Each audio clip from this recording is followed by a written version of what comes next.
ಜಮ್ಮು ಕಾಶ್ಮೀರದ ಪಹಲ್ಗಾಮ್ನಲ್ಲಿ ನಿನ್ನೆ ಮಧ್ಯಾಹ್ನ ನಡೆದಂಥ ಘಟನೆ ಹೇಯವಾದದ್ದು. ಇದನ್ನು ಖಂಡಿಸ್ತೀವಿ. ನಾನೊಬ್ಬ ಖಂಡಿಸೋದು ಅನ್ನೋದಕ್ಕಿಂತ ಹೆಚ್ಚಾಗಿ ಈ ಭಾರತ ದೇಶದ 140 ಕೋಟಿ ಜನನು ಕೂಡ ಇದನ್ನು ಖಂಡಿಸ್ತೀವಿ. ಇಂಥ ಒಂದು ಪೈಶಾಚಿಕ ಕೃತ್ಯವನ್ನು ಮಾಡೋದ್ರಿಂದ ಏನನ್ನು ಸಾಧ್ಯ ಮಾಡ್ಬೋದು ಅನ್ನೋದನ್ನು ಅರ್ಥ ಮಾಡ್ಕೋಬೇಕಾಗಿದೆ. ನಮ್ಮ ರಾಷ್ಟ್ರದ ಪ್ರಧಾನಮಂತ್ರಿಗಳು 2 ದಿನಗಳ ಅವರ ಪ್ರೋಗ್ರಾಮನ್ನು ಕೂಡ ಕ್ಯಾನ್ಸಲ್ ಮಾಡಿ ಮತ್ತೆ ಭಾರತ ದೇಶಕ್ಕೆ ವಾಪಸ್ ಬಂದಿದ್ದಾರೆ. ನಿನ್ನೆ ಸಾಯಂಕಾಲನೇ ನಮ್ಮೆಲ್ಲ ನಾಯಕರಾದ ಅಮಿತ್ ಶಾ ಜಿಯವರು ಈಗಾಗಲೇ ನಿನ್ನೆ ರಾತ್ರಿನೇ ತಲುಪಿ ಸಂಬಂಧಪಟ್ಟಂಥ ಎಲ್ಲ ಪ್ರಿಕಾಷನರಿ ಮೆಜರ್ಸನ್ನು ಕೂಡ ತೆಗೆದುಕೊಂಡಿದ್ದಾರೆ.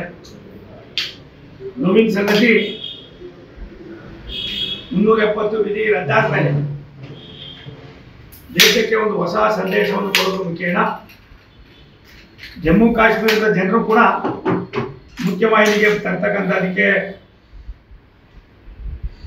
ಸನ್ಮಾನ್ಯ ಪ್ರಧಾನಮಂತ್ರಿಗಳು, ಸನ್ಮಾನ್ಯ ಗೃಹ ಮಂತ್ರಿಗಳು, ಭಾರತೀಯ ಜನತಾ ಪಕ್ಷದ ಸರ್ಕಾರ, NDA ಸರ್ಕಾರ ತೆಗೆದುಕೊಂಡಂಥ ಅನೇಕ ಕಾರ್ಯಕ್ರಮಗಳನ್ನು ಅಲ್ಲಿಯ ಇವತ್ತು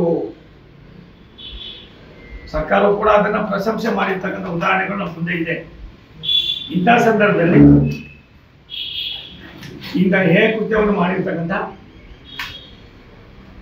ಇವರೇನು ನಮ್ಮವರು ಅಂತ ಅನ್ನೋದಕ್ಕಿಂತ ಹೆಚ್ಚಾಗಿ ಇದೆಲ್ಲವೂ ಕೂಡ ವ್ಯವಸ್ಥಿತವಾಗಿ ಪಾಕಿಸ್ತಾನದ ಸಂಚಿನಿಂದ ಆಗಿರ್ತಕ್ಕಂಥ ಒಂದು ಕೃತ್ಯ. ಇದನ್ನು ಭಾರತೀಯರೆಲ್ಲರೂ ಕೂಡ ಖಂಡಿಸ್ತೇವೆ. ಈಗಾಗಲೇ 26 ಜನರು ಮೇಲ್ಪಟ್ಟು ನಮ್ಮವರು ಸಾವನ್ನಪ್ಪಿದ್ದಾರೆ. ಅವರ ಆತ್ಮಕ್ಕೆ ಶಾಂತಿ ಕೋರೋಣ. ಕರ್ನಾಟಕದವರಾದ ಮಂಜುನಾಥ್ ಅವರು ಶಿವಮೊಗ್ಗದವರು, ಡಾಕ್ಟರ್ ಭರತ್ ಭೂಷಣ್ ಮತ್ತಿಕೆರೆಯವರು, ಮಧುಸೂದನ್ ಬೆಂಗಳೂರಿನ ನಿವಾಸಿ, ಹಾಗೆ ಶಶಿಕುಮಾರಿ ಅವರು ಗಾಯಗೊಂಡಿದ್ದಾರೆ. ಇನ್ನೂ ಕೆಲವರಿಗೆ ಎಲ್ಲೇ ಲೇಟ್ ಆಗಿದ್ದು ಗೊತ್ತಿಲ್ಲ. ಎಲ್ಲವನ್ನು ಕೂಡ ವಾಪಸ್ ಅವರವರ ಸ್ಥಳಗಳಿಗೆ ರವಾನೆ ಮಾಡ್ತಕ್ಕಂಥ ಕೆಲಸವನ್ನು ಭಾರತ ಸರ್ಕಾರ ಅದನ್ನು ವ್ಯವಸ್ಥಿತವಾಗಿ ಮಾಡಿಸ್ತಾ ಇದ್ದಾರೆ. ನನಗನ್ನಿಸ್ತದೆ ಇಂಥ ಕೃತ್ಯಗಳನ್ನು ಮಾಡ್ತಕ್ಕಂಥ ಎಷ್ಟೇ ದೊಡ್ಡವರಾಗಿದ್ದರೂ ಕೂಡ ಅವರನ್ನು ಹಿಡಿಗುಡಿ ಕಟ್ತಕ್ಕಂಥ ಕೆಲಸವನ್ನು ಭಾರತ ಸರ್ಕಾರ ಮಾಡ್ತದೆ. ಇಂಥ ಜನೋಪಕಾರಿ ಕೆಲಸಗಳನ್ನು ಮಾಡಿ ಸಾಮಾನ್ಯ ಜನರ ನಾವು ಒಡನಾಟದಲ್ಲಿ ಜಮ್ಮು ಕಾಶ್ಮೀರವು ಕೂಡ ಬಂದಿದೆ ಅನ್ನೋ ಮೆಸೇಜ್ ಹೋದ ತಕ್ಷಣ ತಡ್ಕೊಳಕ್ಕಾಗ್ತೀರಾ ಹಿಂದೂಗಳನ್ನೇ ಟಾರ್ಗೆಟ್ ಮಾಡಿರ್ತಕ್ಕಂಥ ಈ ಕೃತ್ಯ ಮನುಷ್ಯರು ಮಾಡೋದಲ್ಲ, ಪಿಶಾಚಿಗಳು ಮಾಡೋದಲ್ಲ. ನಿಮ್ಮನ್ನು ಯಾವ ರೀತಿ ಸಂಬೋಧನೆ ಮಾಡಬೇಕು ಗೊತ್ತಿಲ್ಲ. ಇಂಥ ಕೃತ್ಯವನ್ನು ಮಾಡಿರ್ತಕ್ಕಂಥ ವ್ಯಕ್ತಿಗಳಿಗೆ ವಿಶೇಷವಾಗಿ ಇದು ಯಾವುದೇ ಸಂಚಿಲ್ಲದೆ, ಪಾಕಿಸ್ತಾನ ಸಂಚಿಲ್ಲದೆ ನಡೀತಕ್ಕಂಥದ್ದಲ್ಲ. ಇದಕ್ಕೆ ತಕ್ಕ ಶಿಕ್ಷೆಯನ್ನು ಮತ್ತು ಅವರಿಗೆ 2-3 ದಿವಸದಲ್ಲೇ ಯಾರು ಕಲ್ಪಿಸಿದ್ದಾರೆ ಅವರನ್ನು ಕೂಡ ಗುರುತಿಸಿ ಹಿಡುವಳಿ ಕಟ್ಟತಕ್ಕಂಥ ಕೆಲಸವನ್ನು ಭಾರತ ಸರ್ಕಾರ ಮಾಡ್ತದೆ. ಇದನ್ನು ನಾನು ಖಂಡಿಸ್ತೇನೆ. ಕೆಲವರು ನೋಡಿ ಪರಿಶೀಲನೆ ಮಾಡಿ ಮುಸ್ಲಿಂ ಅಲ್ಲ ಅಂತ ಬಂದ ತಕ್ಷಣ ಗುಂಡ್ಬಿಡಿದ್ದಾರೆ. ಮಕ್ಕಳ ಮುಂದೆ, ಅಪ್ಪನ್ನ, ಹೆಂಡತಿ ಮುಂದೆ, ಗಂಡನ್ನ ಮದುವೆ ಆಗಿದೆ ಸರ್. ನೋಡಿ, ಇಲ್ಲಿ ಜಾತಿ ಯಾವುದು ಅನ್ನೋದಕ್ಕಿಂತ ಹೆಚ್ಚಾಗಿ, ಧರ್ಮ ಯಾವುದು ಅನ್ನೋದಕ್ಕಿಂತ ಹೆಚ್ಚಾಗಿ ಇಂಥ ಕೃತ್ಯವನ್ನು ಮಾಡುವಾಗ ದೇಶದ ಇತಿಹಾಸದಲ್ಲಿ ಜಮ್ಮು ಕಾಶ್ಮೀರದಲ್ಲಿ ಕಾಶ್ಮೀರಿ ಪಂಡಿತರಿದ್ದಂಥ ಒಂದು ಪವಿತ್ರವಾದ ಜಾಗ. ಅದೊಂದು ದೊಡ್ಡ ಧಾರ್ಮಿಕವಾಗಿ ದೊಡ್ಡ ಒಂದು ಇತಿಹಾಸ ಇದ್ದಂಥ ಈ ಪಿಶಾಚಿಗಳಿಗೆ ಒಂದು ಜಾತಿಯನ್ನು ಅದು ಮಾಡಿರೋದಕ್ಕಿಂತ ಹೆಚ್ಚಾಗಿ ಅವರು ಮನೆಯವ್ರು ಕೇಳಿದಾಗ ನೀವು ಯಾರಿಗೂ ಹೋಗಿ ಹೇಳು ಅಂತ ಹೇಳ್ತಾನಲ್ಲ, ಅವ್ರಿಗೆ ಇರ್ತಕ್ಕಂಥ ಒಂದು ದುರಹಂಕಾರ ಇದು ಎಷ್ಟು ಮಟ್ಟಿಗೆ ತಡ್ಕೊಳ್ಳೋದಕ್ಕೆ ಸಾಧ್ಯತೆ ಇದೆ ಅನ್ನೋದನ್ನು ಕೂಡ ಯೋಚನೆ ಮಾಡಬೇಕಾಗಿದೆ. ಇಂಥ ಕೃತ್ಯವನ್ನು ಮಾಡಿದಂಥವ್ರಿಗೆ ತಕ್ಕ ಸಾಕ್ಷಿ ಆಗಲೇಬೇಕು. ಇದರಿಂದ ಎಷ್ಟೇ ದೊಡ್ಡ ಶಕ್ತಿ ಇದ್ರೂ ಕೂಡ ಅದನ್ನು ಕೂಡ ಭಾರತೀಯರು, ಭಾರತ ದೇಶ, ಸನ್ಮಾನ್ಯ ನರೇಂದ್ರ ಮೋದಿ ಅವರು, ಸನ್ಮಾನ್ಯ ಅಮಿತ್ ಶಾ ಅವರು, ನಮ್ಮ ಸರ್ಕಾರ, ನಮ್ಮ ನೇತಾರರು, ನಮ್ಮ ಭಾರತ ಸರ್ಕಾರ ಅದನ್ನು ಕಠಿಣವಾದ ಕ್ರಮವನ್ನು ತೆಗೆದುಕೊಳ್ತಕ್ಕಂಥದಕ್ಕೆ ಈಗಾಗಲೇ ಯೋಚನೆ ಮಾಡ್ತಾ ಇದ್ದಾರೆ. ಆ ಕೆಲಸ ಆಗ್ತದೆ. ಇನ್ನು ಮುಂದೆ ಇಂಥ ಆಗದಾಗ ನೋಡ್ಕೊಳ್ತಕ್ಕಂಥದ್ದು ಈಗಾಗಲೇ ಅಮಿತ್ ಶಾಜಿಯವರು ಅಲ್ಲೇ ಇದ್ದಾರೆ, ಪ್ರಧಾನಿಗಳು ಬಂದಿದ್ದಾರೆ, ರಾಜನಾಥ್ ಸಿಂಗ್ ಸಾಹೇಬರು ಕೂಡ ಇವತ್ತು ಸೇರ್ಕೊಳ್ಳೋರಿದ್ದಾರೆ, ನಮ್ಮ ಡಿಫೆನ್ಸ್ ಮಿನಿಸ್ಟ್ರು. ಹಾಗಾಗಿ ಒಟ್ಟಾಗಿ ಈ ಒಂದು ಕೃತ್ಯ ಮಾಡಿರ್ತಕ್ಕಂಥವ್ರಿಗೆ ಸರಿಯಾದ ಶಿಕ್ಷೆಯನ್ನು ನೀಡ್ತಕ್ಕಂಥದ್ದು, ಭಾರತೀಯರನ್ನು ಮುಟ್ಟಿ ಕೆದಕಿದ್ರೆ ಏನು ಮಾಡ್ಬೋದು ಅನ್ನೋದಕ್ಕೆ ಅನೇಕ ಉದಾಹರಣೆಗಳು ನಿಮ್ಮ ಮುಂದೆ ಇದ್ದರೂ ಕೂಡ ಇಂಥ ಹೀನ ಕೃತ್ಯ ಮಾಡಿದ್ದೀರಾ. ಇದಕ್ಕೆ ನೀವು ಬೆಲೆ ತೆತ್ತಬೇಕಾಗ್ತದೆ.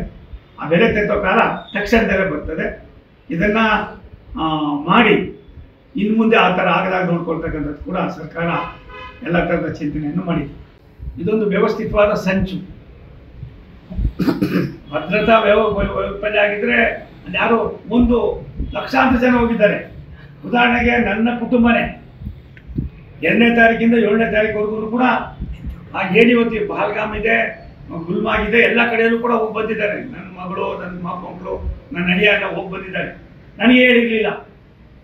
ಅವ್ರು ಹೋಗಿ ಅಂಥ ಒಂದು ಶಾಂತಿಯನ್ನು ನೆಲೆಸ್ತಕ್ಕಂಥ ಎಲ್ಲ ಥರದ ಲಕ್ಷಣಗಳು ಕಂಡು ಬಂದಿದ್ದರಿಂದ ಇವರಿಗೆ ತಡ್ಕೊಳ್ಳೋಕ್ಕಾಗ್ದಿರ ಮಾಡಿರ್ತಕ್ಕಂಥ ಒಂದು ಹೀನ ಕೃತ್ಯ, ಹೇಯ ಕೃತ್ಯ.